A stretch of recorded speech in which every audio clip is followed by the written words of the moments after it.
ಎರ್ಮಾಳು ಪಡುಬಿದ್ರೆ ಪ್ರದೇಶದಲ್ಲಿ ಸಮುದ್ರದ ನೀರು ಹಸಿರು ಬಣ್ಣಕ್ಕೆ ತಿರುಗಿದ್ದು ಏಕಾಏಕಿ ಉಂಟಾದ ಈ ಬದಲಾವಣೆಯಿಂದ ಕಡಲತಡಿಯ ನಿವಾಸಿಗರು ಆತಂಕ ಪಡುತ್ತಿದ್ದಾರೆ. ಗುರುವಾರ ನೋಡುತ್ತಿದ್ದಂತೆ ಎರ್ಮಾಳು ಪ್ರದೇಶದಲ್ಲಿ ಸಮುದ್ರದ ನೀರಿನ ಬಣ್ಣ ಬದಲಾಗಿದ್ದನ್ನ ಮೀನುಗಾರರು ಗಮನಿಸಿದ್ದಾರೆ. ನೀರು ಕೇವಲ ಬಣ್ಣ ಬದಲಿಸಿದ್ದು ಮಾತ್ರವಲ್ಲ, ತನ್ನ ವಾಸನೆಯಲ್ಲೂ ಬದಲಾಗಿದೆ. ಇನ್ನು ಮೀನುಗಳು ಸತ್ತ ವಾಸನೆಯ ರೀತಿಯಲ್ಲಿ ದುರ್ನಾತ ಬೀರುತ್ತಿದ್ದು ನೀರಿಗಿಳಿಯಲು ಜನ ಅಸಹ್ಯ ಪಡುವಂತಾಗಿದೆ ಎನ್ನುತ್ತಾರೆ ಕಡಲತಡಿಯ ನಿವಾಸಿ ಕಿಶೋರ್ ಕುಮಾರ್. ಇನ್ನು ಎರ್ಮಾಳು ಪಡುಬಿದ್ರಿ ಪ್ರದೇಶದ ಸಮುದ್ರದುದ್ದಕ್ಕೂ ಇದೇ ಸ್ಥಿತಿ ಮುಂದುವರೆದಿದ್ದು ಮುಂದಿನ ಶನಿವಾರ ಭಾನುವಾರ ನಡೆಯಲಿರುವ ಎಳ್ಳಮವಾಸಿಯ ಸಂದರ್ಭ ಸಮುದ್ರದ ನೀರು ಯಥಾಸ್ಥಿತಿಗೆ ಬಾರದಿದ್ದಲ್ಲಿ ಸ್ನಾನ ಮಾಡುವುದಕ್ಕೂ ಅಸಾಧ್ಯ ಎನ್ನುತ್ತಾರೆ ಮೀನುಗಾರರು.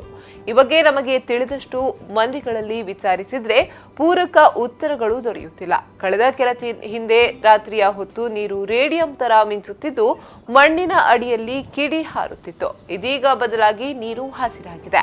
ಈ ಬದಲಾವಣೆಗಳು ಯಾವುದರ ಮುನ್ಸೂಚನೆ ಎಂಬುದು ತಿಳಿಯುತ್ತಿಲ್ಲ ಎಂಬುದಾಗಿ ಕಡಲ ತೀರ ನಿವಾಸಿಗಳು ಆತಂಕವನ್ನ ವ್ಯಕ್ತಪಡಿಸಿದ್ದಾರೆ.